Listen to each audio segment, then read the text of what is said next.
Hi, everybody. Thank you so much for joining me today for a Punched Out Thursday to die for. I wanted to show you some of the dies and punches I'm going to be using in this layout, and I'll talk about them a little bit as I go along. Today, I'm scrap lifting a beautiful layout that I found on Pinterest. It was made for Prima by Camilla Ekman. The artist used so many punches, and I just love the look, so I decided that I would make my own version of this layout. I started by making the layers in the background. I used 3 Martha Stewart punches for the strips that you see right now, and I'm using some Distress Oxide in antique linen to ink the edges so that each of the layers is defined.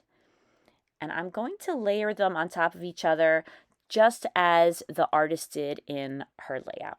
In the original, the photo is mounted on, it looks to me like a die cut, and I don't have anything like that. So instead, I'm using this LDRS die. It is from a set called Majestic Frame, and I really love this die, and I have not used it yet. I bought it a while back at an LDRS sale, and I was very excited to finally get to use it. So I cut it out on some blue pattern paper, and I'm using Stormy Sky Distress Oxide, and I ink the edges. For this layout, all the pattern papers and most of the embellishments are from a K & Company collection. It's by Susan Wignet, and it is called Floral. It's a pretty old collection. I think it was reprinted a couple of years ago because they started selling some of the pattern paper and embellishments in Tuesday morning. So I'm using 2 different off-white papers for the punch layers, and then behind those layers I'm using a piece of pink paper, just like in the original, although the pink paper that I use is a little bit lighter. Some of my dimensions are a little bit different too. It looks like the original has a much thinner strip going down the center than I used, and then that makes the 2 strips on either side of the center strip a little bit thinner on my layout. So I keep using my T-square, and some of that I do off camera. I want to make sure that nothing is crooked. I think that if I put the papers down crooked, I think that it'll be really noticeable, so I'm being really careful about that. And I cut some of the strips a little wider than I thought I would need. I thought it was better to just cut them a little wider and then cut them down than to cut them too short. So that's what I'm doing now. I'm attaching those strips on either side, and then I'm going to go back and trim them with my trimmer off camera. The very large scallop that I was just inking, that is the Fiskars punch that I used. And I remember to ink the scallop on the left, but I forgot to ink the scallop on the right. So later, when I realized that I had forgotten to ink it, I have to go back and very carefully ink the edges because it was already glued down to the page. And fortunately, I didn't get the ink all over the layout as I sometimes do. And I just love this idea for a layout. I think that this same layout turned the other way, where the strips are horizontal, would look really nice too. And I just love this idea of using all different punches and creating strips and layering them. And I'm sure there are all different combinations that would look really beautiful. Now I'm taking the blue frame that I punched out, and I'm tracing around the edge of it on some white paper. I want there to be some white behind those open areas on the frame. I just think that it'll make the whole layout more readable. So once I'm done tracing, I use my little scissors, my detail scissors, and I cut slightly inside of the line that I drew. And I started on camera, but then I finish it up later on. It took a little bit of time to do this. I cut all around the edge, and then I have to do a little bit of trimming, and then after I do a little bit of trimming, I glue the die cut piece down to the white background. I cut a square out of the same white paper that I used to back the die cut, and because I am turning the frame on its side, kind of, I'm positioning it so that the photo is more of a diamond than a square. I didn't have enough of the picture on the left-hand side. There's a little piece missing, you could see, but I'm going to put something over it to cover it. I didn't even really worry about it. It's so small. And now I'm using some of the pieces from the ephemera pack from this collection. There were some really pretty acetate pieces, so I cut the blue one in half. That was a really long scroll. And then I also found another scroll that was in the ephemera pack, and that's the one that's in the middle. It's kind of a yellowish and peachy color mixed together. I'm not sure how I did it, but I seem to have lifted up a little bit of the color from the transparency on the top, and probably from putting adhesive on it and then repositioning it, but I end up covering most of that up as well. I used some dies that I bought from Tesla Crafts this summer at a Creating Keepsakes scrapbooking convention, and they all say Ellentina cutting dies on them. And I really love these dies. There are some larger leaves, and I really like the way the die cuts out the veins in the leaves.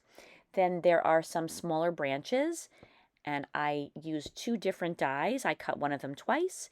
Right now I just have one of each on the layout, but I'm going to add another branch. You could see it off to the right now.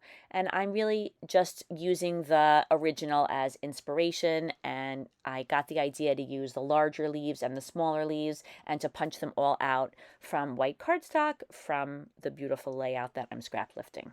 I found this die cut in the ephemera pack, so I inked the edges and I put it up at the top of the layout. And I have placed some dimensional flowers on the layout. All of these flowers are by Petaloo, and they're older flowers. I just mixed together a few different types that I thought looked pretty together. I know that a lot of people get concerned about the amount of dimension that these flowers add. These particular flowers, though, are relatively flat, so I'll have no trouble fitting this layout into a page protector. I'm using some gel glue to attach down the die cut pieces, the flowers, all of the embellishments that are on the layout. This glue holds things down pretty well.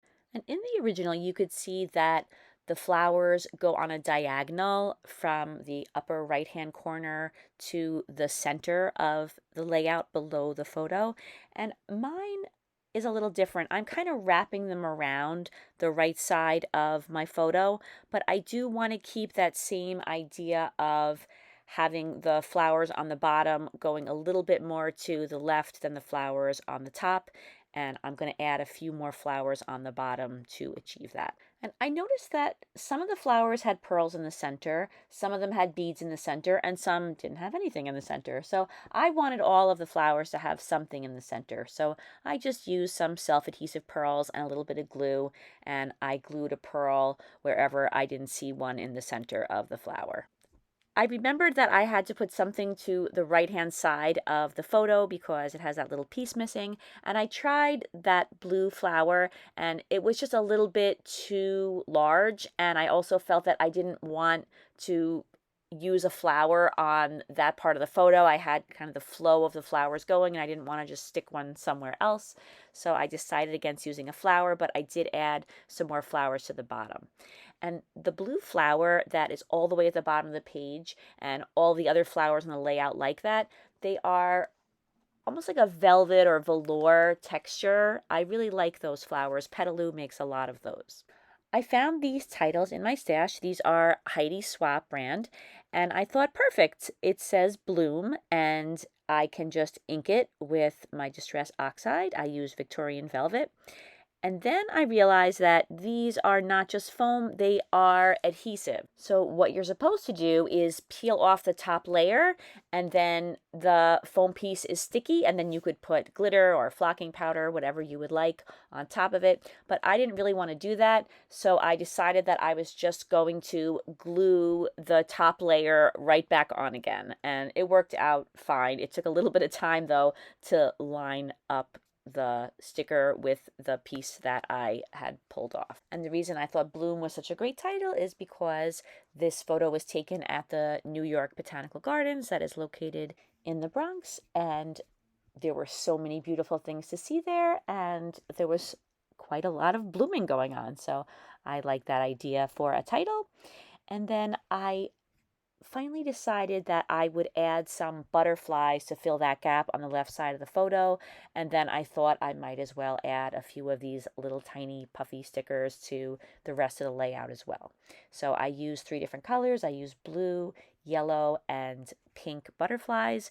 And I really like them because they're small and I felt that I could add a lot of them without overwhelming the page.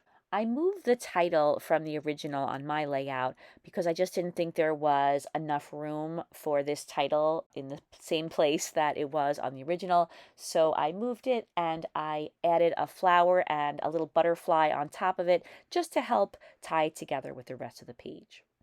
Then I wanted to add some pearls to this really pretty die cut. And I use 3 different sizes of pearls. I just add a few pearls. This is very, very few for me. I really thought that this would add a little bit of an accent. And then later on off camera, well, it wasn't supposed to be off camera. I tried filming it, but for whatever reason it didn't film. I did add a very thin strip of pearls all around the outside of the photo. And you'll see those pearls in the final photos at the end of the video. I was already creating the video when I decided that I should add those pearls. So very last minute decision. After I added the pearls, I played around with the butterflies on the layout a little bit. I added some, and then I also used some glue and I attached them down. Some of that I did off camera. These butterflies really did not stick, so I glued each and every one of them down. And then I decided that I did not like those flowers at the top of the layout, but even though I tried to be really careful, some of the paper underneath got ripped.